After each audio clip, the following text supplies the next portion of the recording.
Hello, all of you. I hope all of you are fine and you're taking all the necessary precautions that we have to take. Since you know that classes have been called off because of the corona pandemic, uh, and we are also running out of time. We don't really know how the semester is going to pan out.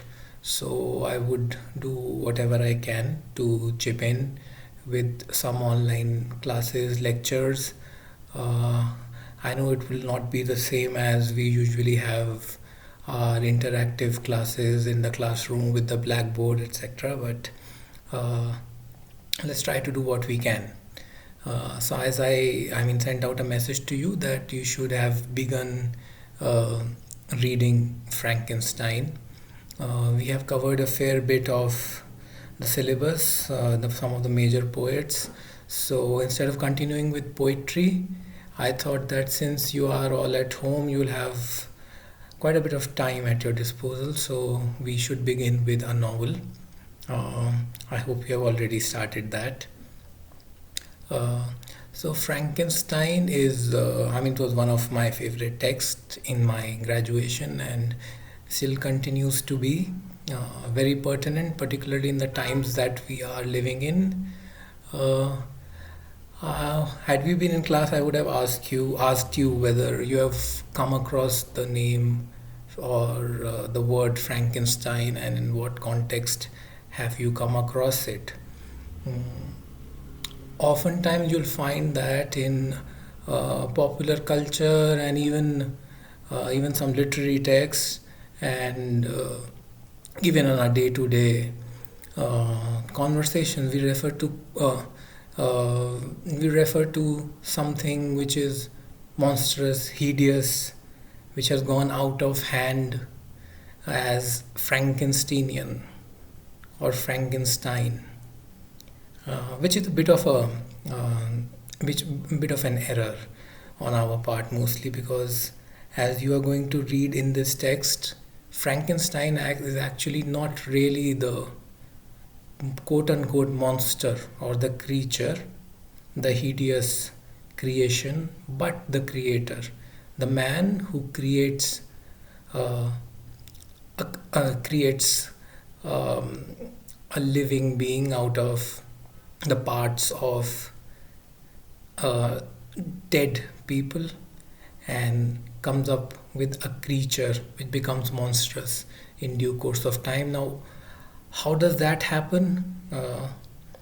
What is the author trying to say through that is something that we are going to discuss in our discussions on the novel Frankenstein. So, Frankenstein, the novel, was written by Mary Shelley and first published in 1818, subsequently had two more reprints. Mary Shelley was the wife of P.B. Shelley, whom we are going to read probably after we finish Frankenstein. And she was the daughter of William Godwin. And William Godwin was a political thinker or a political philosopher, an activist, radical, uh, and of Mary Wollstonecraft.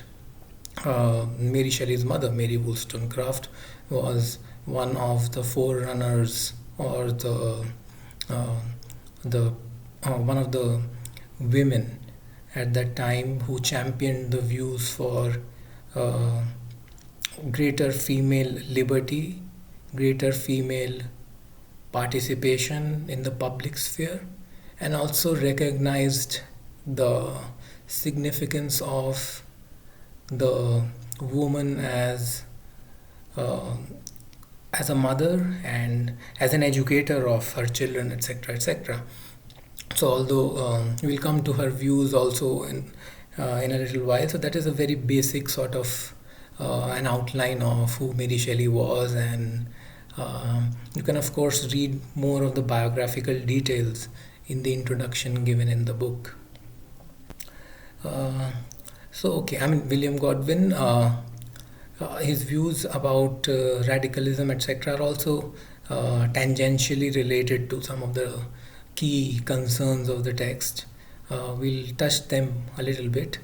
Uh, but I would like to begin by uh, drawing your attention to the introduction in the book itself. It's a very thorough sort of an introduction, and I hope you would read it rigorously. And it's actually a good exercise to read the introduction and get a hang of some of the key concepts before you venture into the text proper. Okay. Plus, I will also be sharing with you some PowerPoint slides, etc., from time to time, which would supplement probably what the things we do on the blackboard.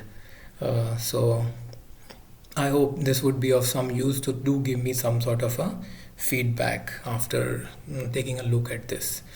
And also, while you are listening to this discussion, you I would urge you to have your textbook with you, because I would give referring to some of the sections, some of the pages, portions in the text and the introduction which are relevant and important.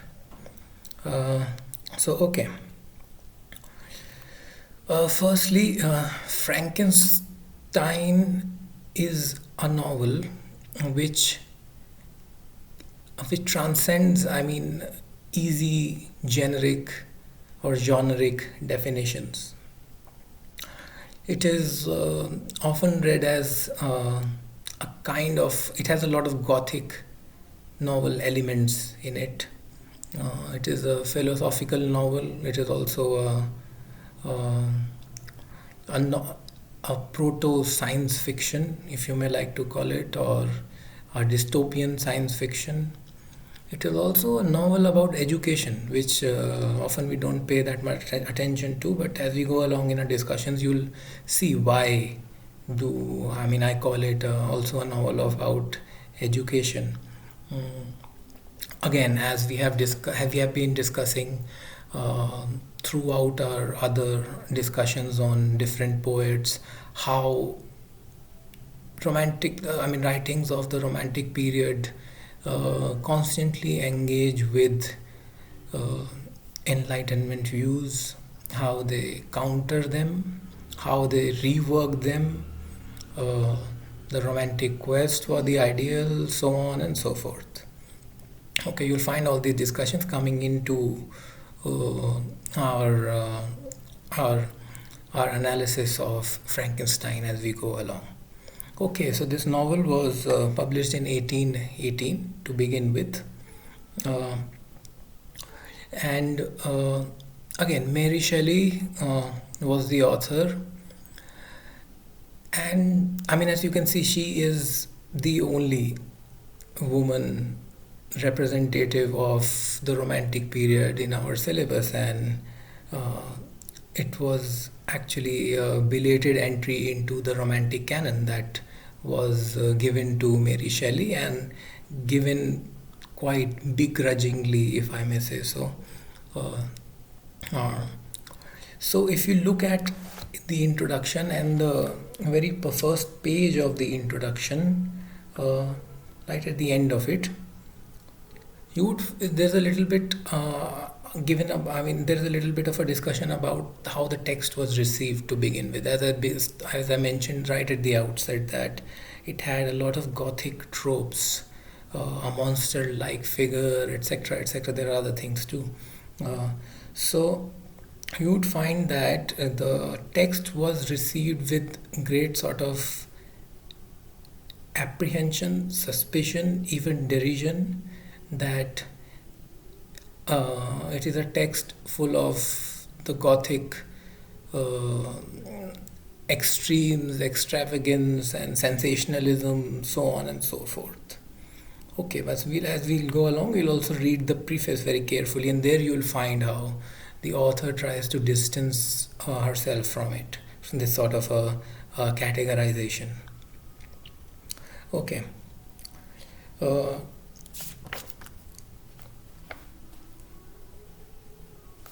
okay. So, what is essentially the novel about? The novel is about uh, Victor Frankenstein, who is a student of science, to be precise, chemistry. To begin with, he is very interested in subjects like alchemy and so on and so forth.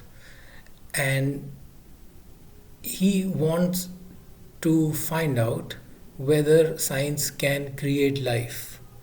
This is a question that science has always grappled with in some form or the other. If not create life, uh, it tests the limits of human intervention in preventing death, in saving life, in again creating life through uh, non-natural, in a sense, modes. So you have the uh, test tube babies and so on and so forth. This is also a part of the same tradition of the human quest to master life in some form or the other. Okay, so here again you will find that discussion about how nature, culture, how they in a sense collide and interact uh, in our quest to be what we are as a society, as a rational society, etc., etc.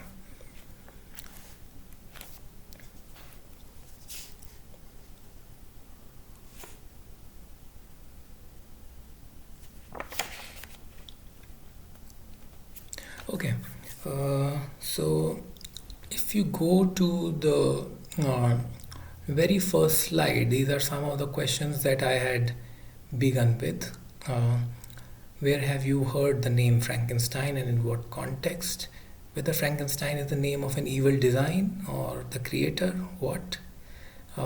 This is actually a novel about the conditions and the intentions behind the creation of life artificially by a human being, and the conditions and the circumstances which then eventually go on to make this creature which Frankenstein creates into a monster, quote unquote, a monster. Be very careful. I mean, I would,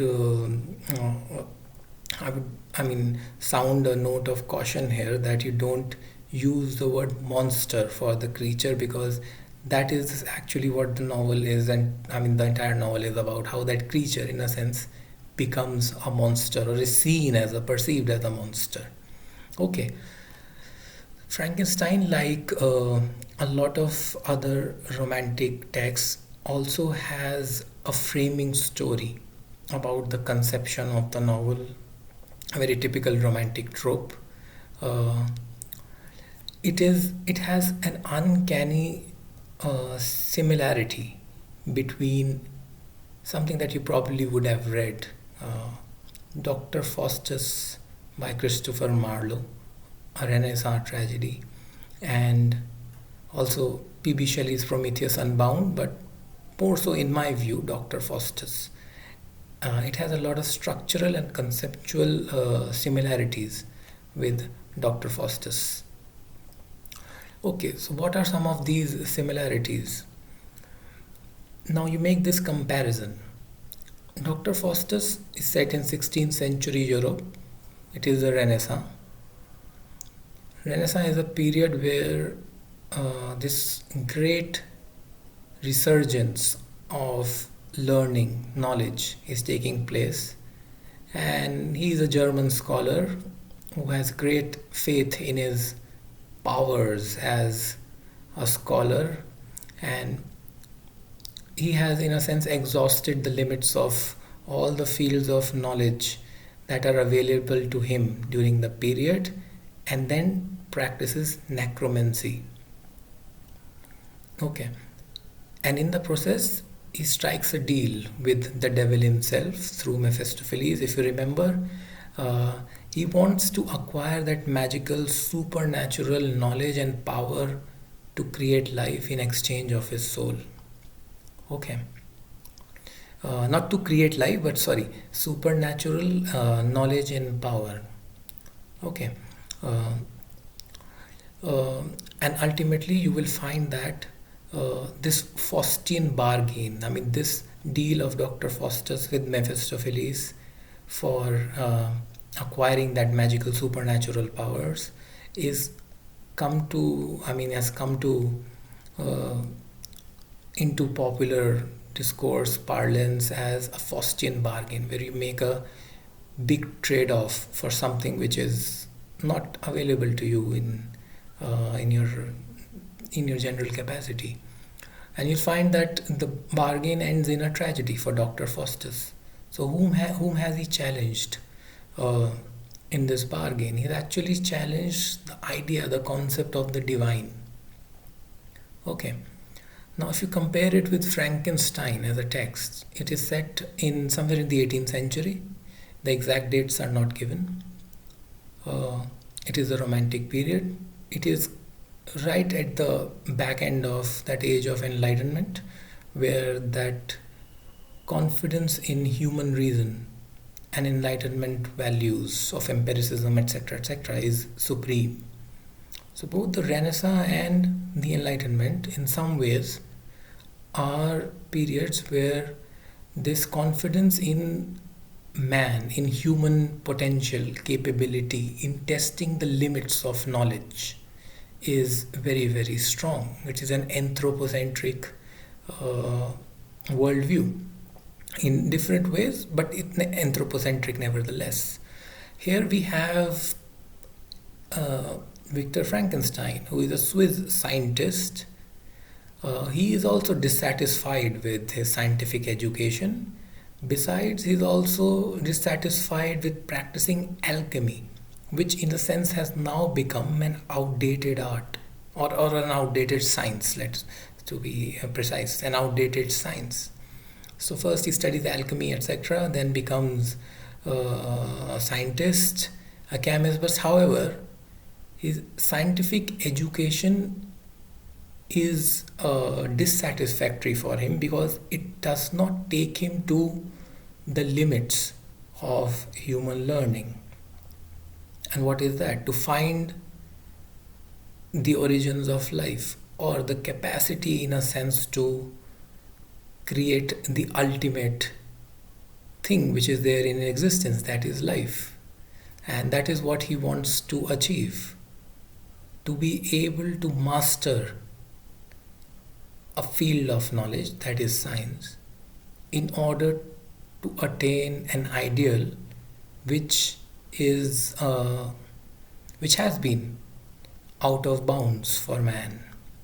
Okay, so use this scientific latest scientific discoveries such as the electricity to create a human being using dead body parts, or rather body parts of dead people.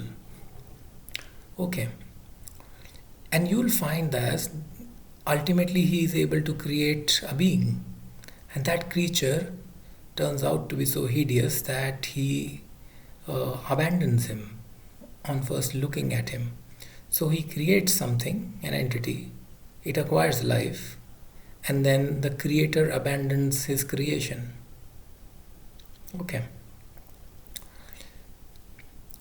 We'll come to the politics of this entire procreative process, because if you see, just to as at the very outset, you'll find that uh, he is a man, a master of science, who wants to give life to a creature. Nowhere is a woman as a participant in the progenitive process present here. Okay, so and that monster then abandoned uh, feels that great injustice has been done to him by his master. Then it's a long, ultimately, the long story of how he comes about, or how he comes to take revenge from his creator, etc., etc. But ultimately, what we find is that this great pursuit, this not great in terms of its, it's in nature, but great in terms of magnitude. This huge endeavor, this big endeavor of the scientist to create life ends in a tragedy, just like Dr. Faustus ended in a tragedy where he challenged the divine. Frankenstein and his family come to a very sad, tragic end because he has challenged nature. He has Here, man has tried to master nature through reason, cold blooded reason, and science. Okay, that is where there is a parallel between the two great works. Alright,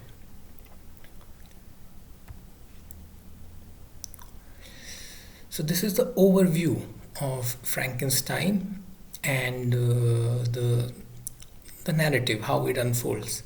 And it is a very, very dense, rich narrative in terms of the various kind of ideas that are, in a sense, mm, are coming together, and in a sense that influence the text, and they are enmeshed so in a sense intricately that this is a text that requires a lot of thorough close reading, and that is why I wanted that this time be used by you all to uh, engage with the text, sit with a microscope, and just dig into the text and read it very, very carefully. So before going any further into the text or the preface, etc., etc., uh, let me just mention to you some of the key thinkers or ideas that would be important for you while you grapple with this text. One would be someone whom you already know, John Locke. His empiricist views on human understanding. This we have done that in other contexts already, so I hope you'll be able to I recall that. He famously came up with this idea that the human mind is a tabula rasa, that is a blank slate. And in the novel, we find that the creature learns from experience. He is abandoned by everybody, and not everybody, but his creator. And then gradually he experiences his surroundings, different things, and that gives him self understanding and an understanding about how he as an individual, or it as an individual, he, because later on you'll find that he also yearns for a female creature of his like. We'll come to that later. And we'll find that he's a creature to begin with. His experience is such. He's shunned and abandoned by all. He's shooed away because he doesn't look good. And he becomes a monster. Or he's perceived as a monster first, and then he becomes a monster. Alright. But he becomes a monster of whatever he is, whatever he becomes, owing to the experience he has in his society, and whatever little uh, exposure to culture he has, and not because he is monstrous by nature. So he's a blank slate as an innate, rather he has no innate ideas, hence he is a blank slate, and his experience makes him what he is. Okay, so this text raises the question whether who are you? What is your identity? How do you get defined? By your experience? By what you feel? Or how much is your outward physical self, in a sense, the first index of your identity? Okay, keep this in mind. It is the outward appearance of the creature, that the first impressions on outward viewing, that is used by people to ascribe an identity to the creature, the identity of a monster, and then ultimately his experiences make him one. Okay, that is John Locke. The other important thinker for this text is Jean-Jacques Rousseau. Rousseau famously, in one of his texts, in fact most of his texts grapple with similar sort of ideas about society, culture, etc., but more so in One of his texts, Discourse of the Origin of Inequality, where Rousseau uh, charts a kind of genealogy of how inequality came into being in our society. And he is of the view that society has a corrupting influence on the man of nature, whom he calls the noble savage. Savage because he's uncivilized, in a sense, he does not know the do's and don'ts of society, etc., and culture. That's why savage. He uses it as a value neutral term, not as how it got used later. And noble because he does not have any evil intentions. Uh, the state of nature is devoid of the machinations of culture. Okay, these are some of his important views. According to Rousseau, the natural man is happy and he's only motivated by basic human instincts such as hunger, self preservation. Okay, this is something he calls amor de soi. Okay, and he says that it is only when the human beings come into contact with society that the natural man starts developing certain avarices, certain ills which are peculiar to culture, such as greed, envy, and most importantly perhaps, this concept of self worth.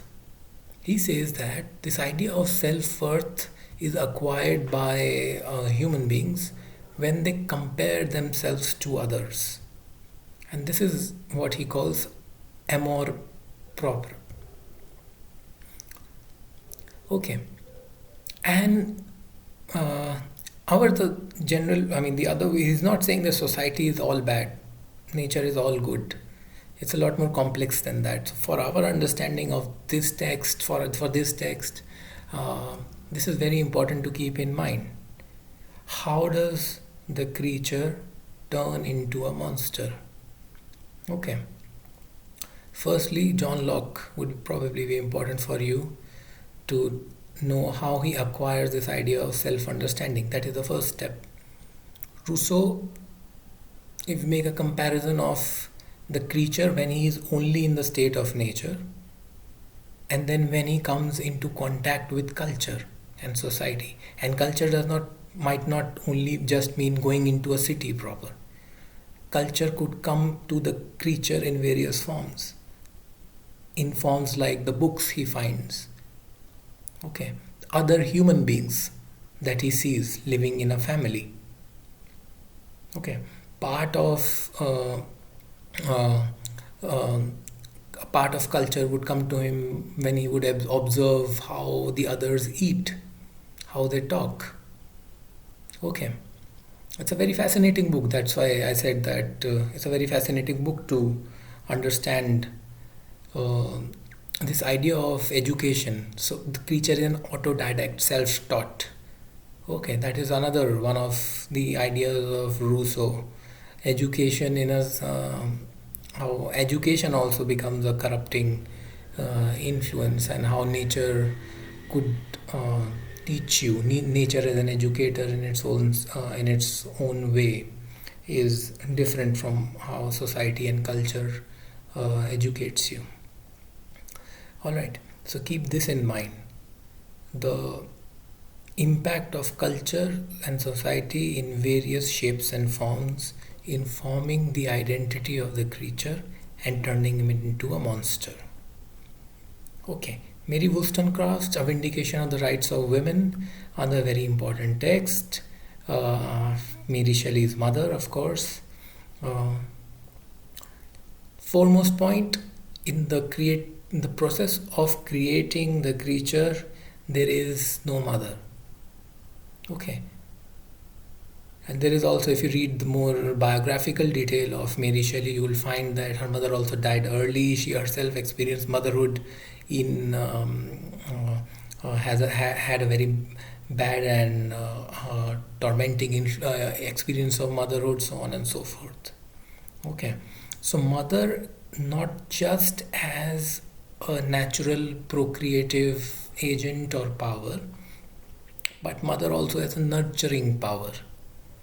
So there is the absence of the mother in creating this being. Science as a phallocentric field of knowledge.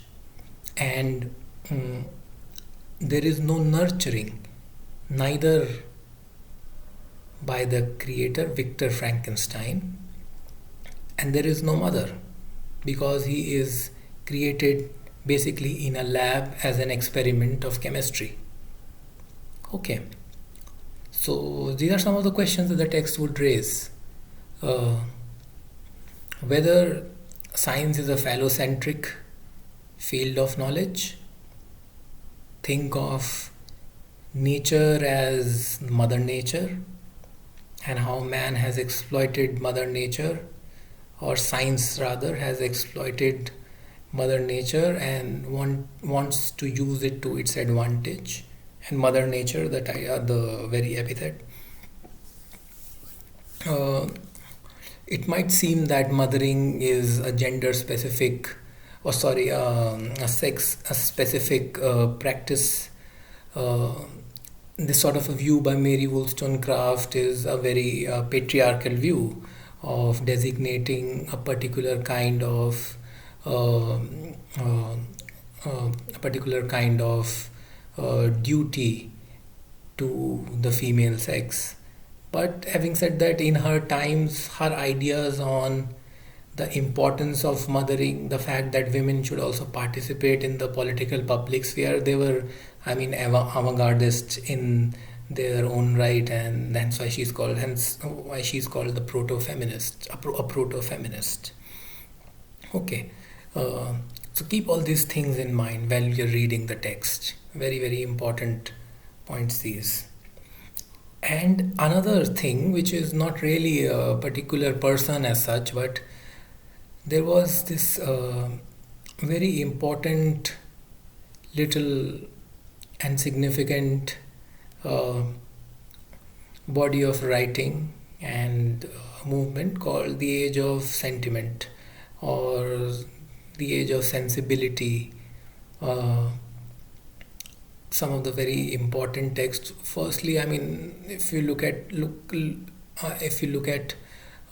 somewhere in the middle of the 18th century, there are people like Adam Smith, who was considered the father of modern economics, who wrote a book called The Theory of Moral Sentiments. Uh, but that's a theoretical book talking about sentiments and how the moral sentiments are crucial to defining who you are. Okay, and also how they make you uh, uh, quote unquote human. Alright, but some of the novels which are more popular, and one of the novels which the creature reads in this novel, in this text, is Henry Mackenzie's The Man of Feeling.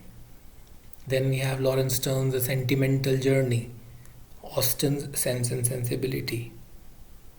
So, I mean, why are sentiment and sensibility so important?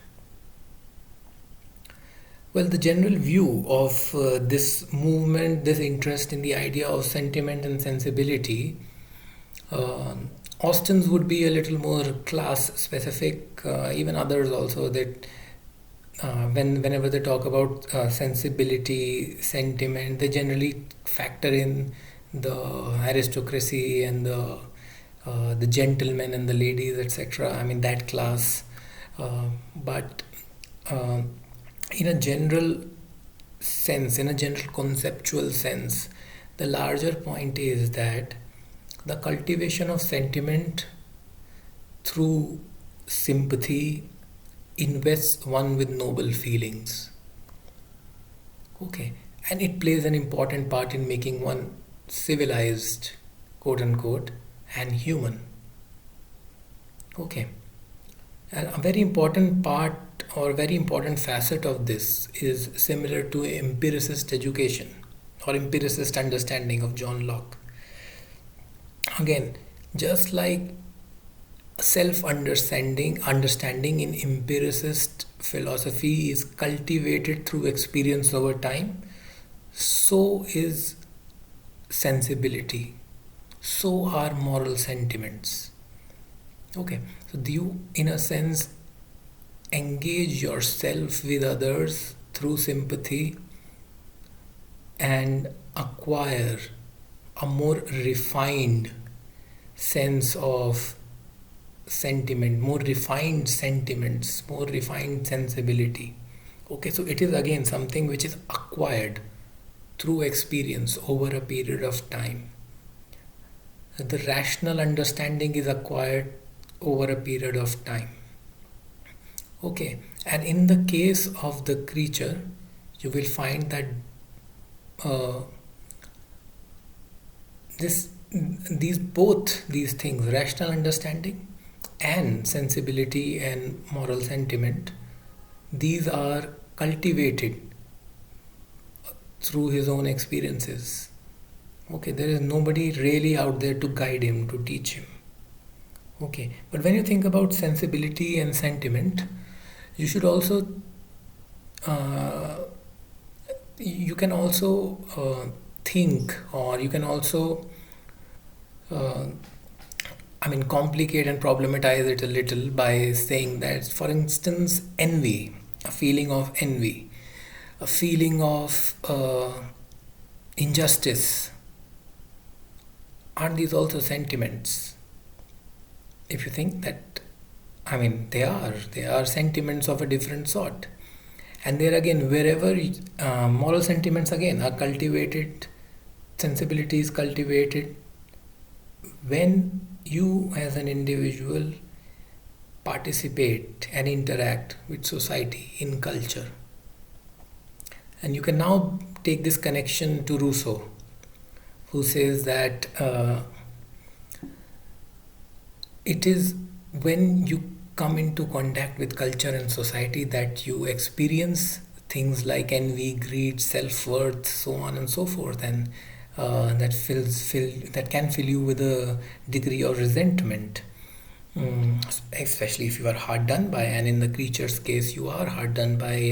Majorly. Okay, so do keep these thinkers, these ideas in mind. There are another very important thinker, and you'll find that in your introduction. He's discussed at some length, and that is William Godwin, the father of Mary Shelley, political thinker. And the resentment, the anger, the, in a sense, revenge of the creature is often also read as that angst, anger, rebellion of the oppressed classes, those who revolted against the ancient regime in and brought about the French Revolution. Okay, so that is also one of the readings of the text. Okay, for the time being, just keep the other things in mind a little more. We'll come to the politics of it a little later, but probably I don't think that it is as significant as some of the other ideas that we have discussed through John Locke, Rousseau, Mary Wollstonecraft. Okay.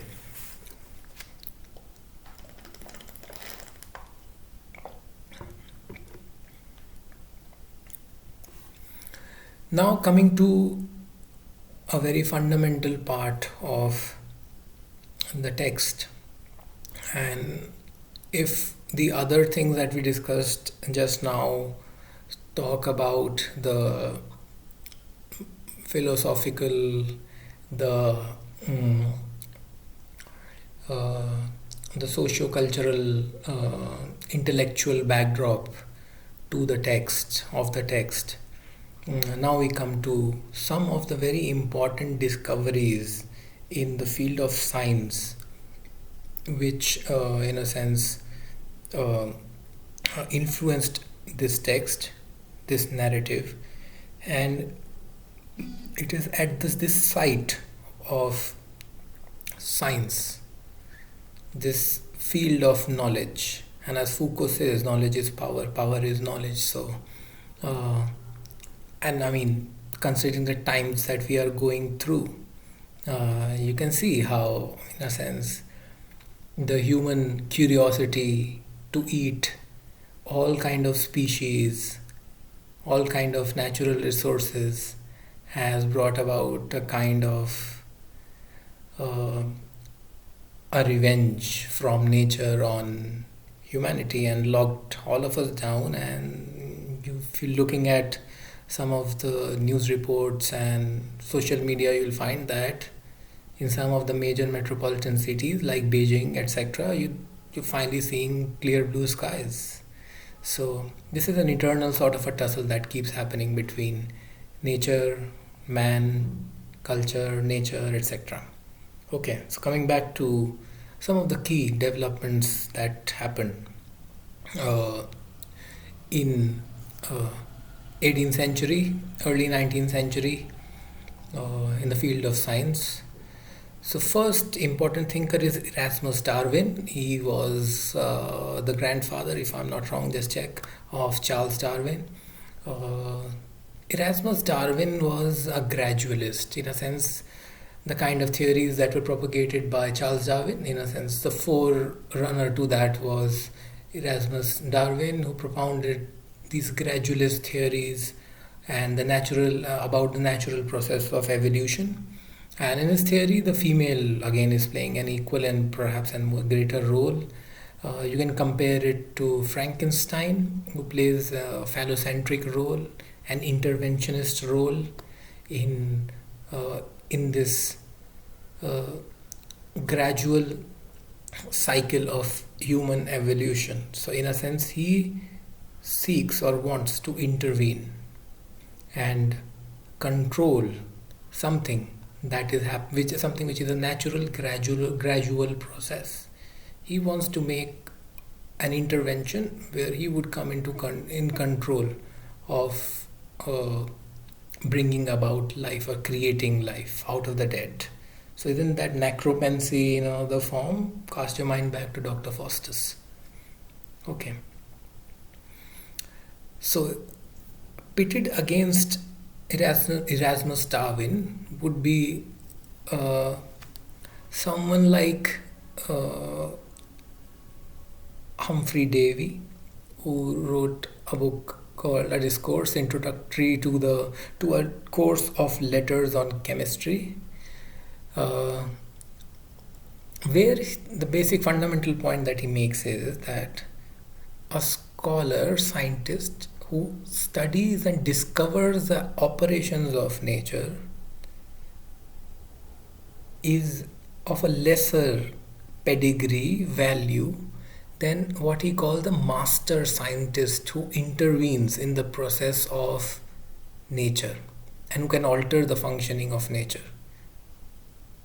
Okay, and the introduction would tell you that, in a sense, this is the model for Frankenstein's education in chemistry, and he goes to the University of Ingolstadt, uh, uh, where he wants to become or aspires to become this master scientist who can intervene in this process of nature and alter its functioning.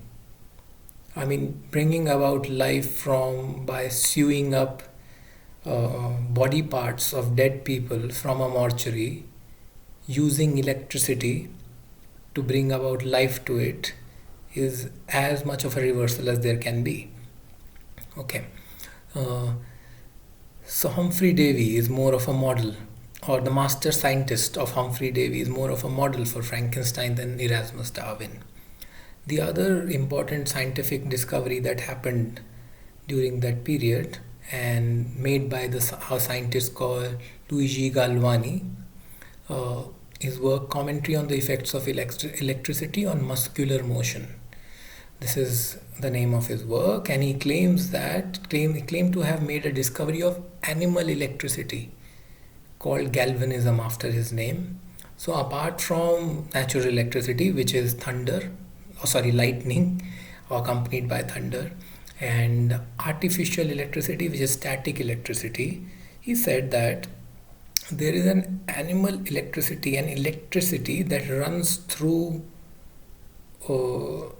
living beings, humans, animals, everybody, which is carried, this electricity is carried by nerves and it can move muscles.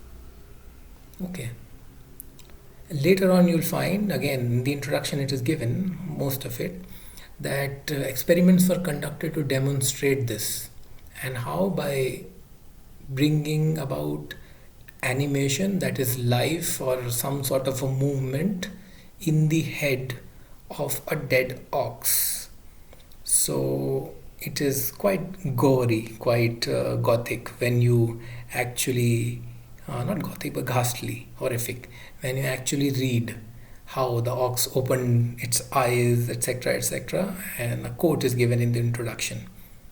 Okay, so wherever you'll find these names that are mentioned there, please go and check in the introduction. All of it is there. I mean, some of it I have, of course, added by way of illustration, and I hope this would be of some help to you.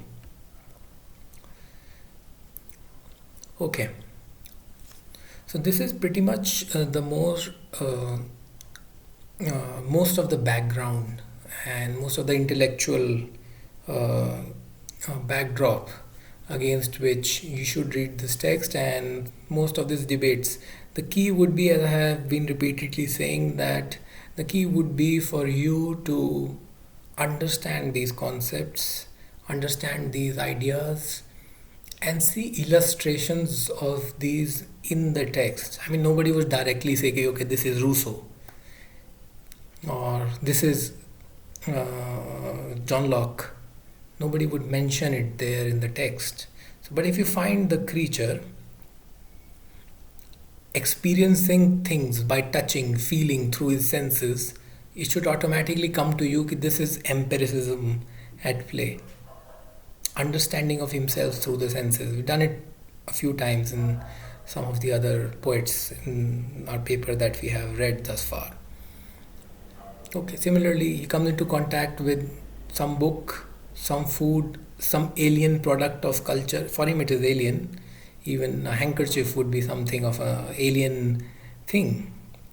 Some element of culture coming into his ambit of experience and shaping his identity. So find out these illustrations. That would be the key. Okay. Now coming to the title page and the preface. The common consensus is that P.B. Shelley, Mary's husband, wrote the preface. However, the text was and also intervened quite majorly in the narrative in terms of its language, shaping it, etc., editing it. But the text was published anonymously, so nothing is mentioned after the preface or after the text as such. Okay. There was another introduction, a sanitized version of the text. Frankenstein was published in 1831, but we'll come to that sort of a politics of many prefaces, introductions over a period of time, sometime later, not that relevant at the moment. Okay. Coming to the full title. The full title of this novel is Frankenstein or the Modern Prometheus. Now, who was Prometheus? Prometheus was a giant, a titan from Greek mythology who created man out of clay, very similar to God. But there is a change. He stole fire from the heavens for human flourishing, to help the advancement of human beings. This angered Zeus, and Prometheus was punished. Okay. You can make the analogy yourself, or we'll come to it a little later. You can see the contrast. Then we come to the epigraph. In the epigraph, you'll find that Mary Shelley invokes Adam. And this is a quote. Did I request thee, maker, from my clay to mold me man? Did I solicit thee from darkness to promote me? This is after Adam has been expelled from paradise because he's eaten from the forbidden tree, acquired the fruit of knowledge, committed the original sin, and has been expelled from paradise and given an earth to control. Okay. But what is the complaint? The complaint is that Adam is complaining that I did not ask you to make me.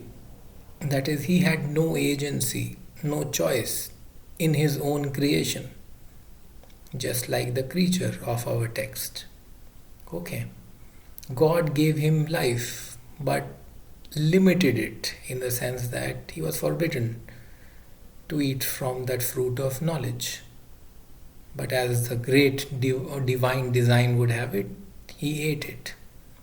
Okay. And was expelled. Okay. There is another person in, another character rather in Paradise Lost, Milton's Paradise Lost, who complained to his maker, and that was Lucifer, and then ultimately became Satan. So Lucifer to Satan, creature to monster.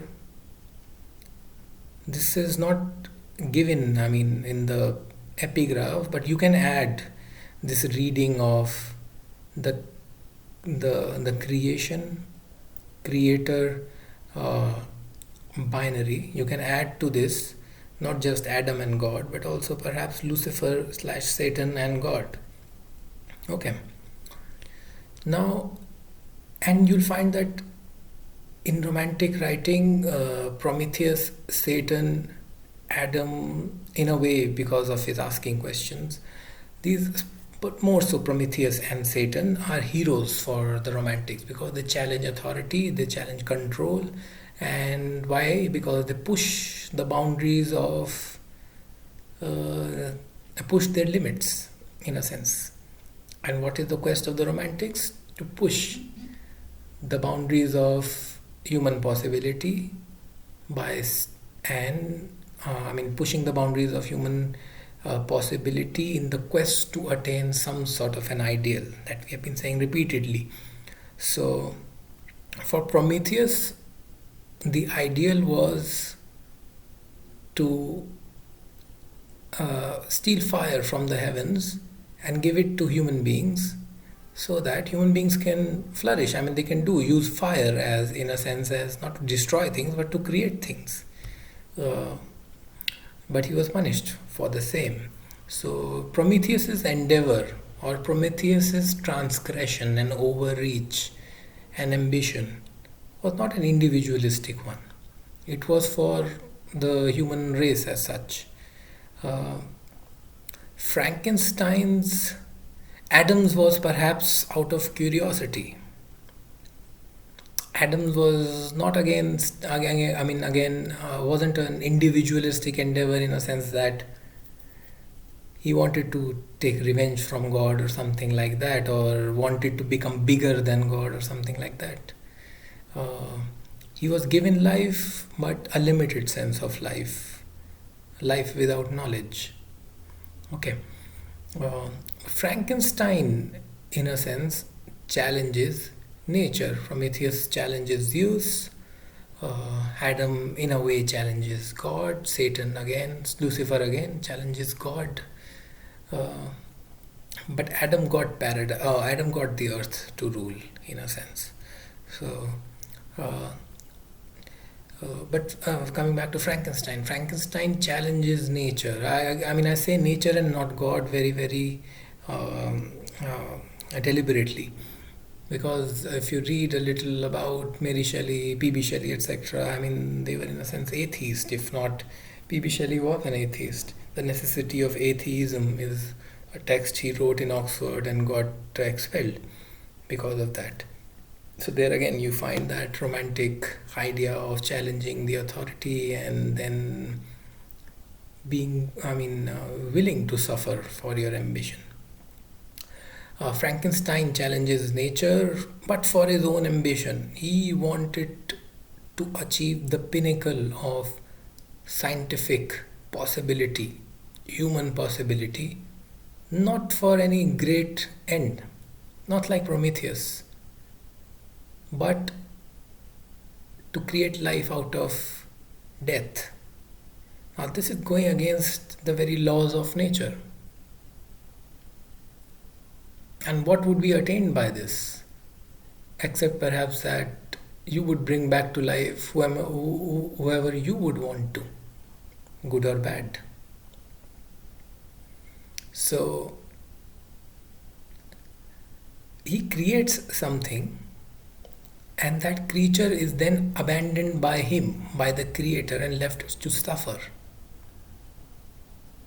Okay, so this analogy or this title, Frankenstein or the modern Prometheus, is not a direct analogy. You can instead read it as a contrast, as a critique. That Prometheus, originally in the Greek myth, stole fire for the larger good. His ambition, his quest for humanity as such. Whereas the modern Prometheus, Frankenstein, does or overreaches, transgresses, challenges nature for his own ambition, for excellence, for power, for control. Okay, do keep this distinction in mind. Frankenstein is not Prometheus, he is the modern Prometheus. Okay, the corrupted version of Prometheus. Okay, and there is an epigraph where Milton's Paradise Lost is invoked, where Frankenstein, like God, gave life to a creature and abandoned him from the very outset because he looked hideous, he looked dangerous, without even understanding, trying to know him. God, on the other hand, if you see, gave life to man, to Adam, but a limited one. He expelled him, but gave him dominion over earth. So it is not a direct analogy as such between Frankenstein, God, and Prometheus. Okay, or creature, man, and Adam.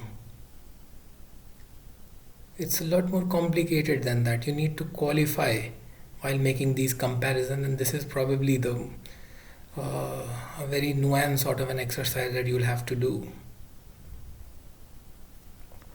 Okay.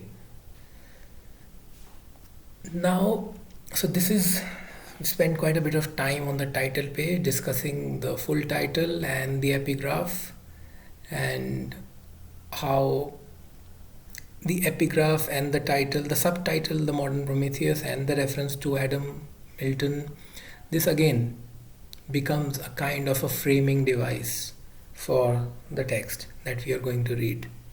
Okay, keep all of this in mind. This is, if you understand all of this, this is pretty much half of the text. Then you are basically looking for illustrations and examples, further details.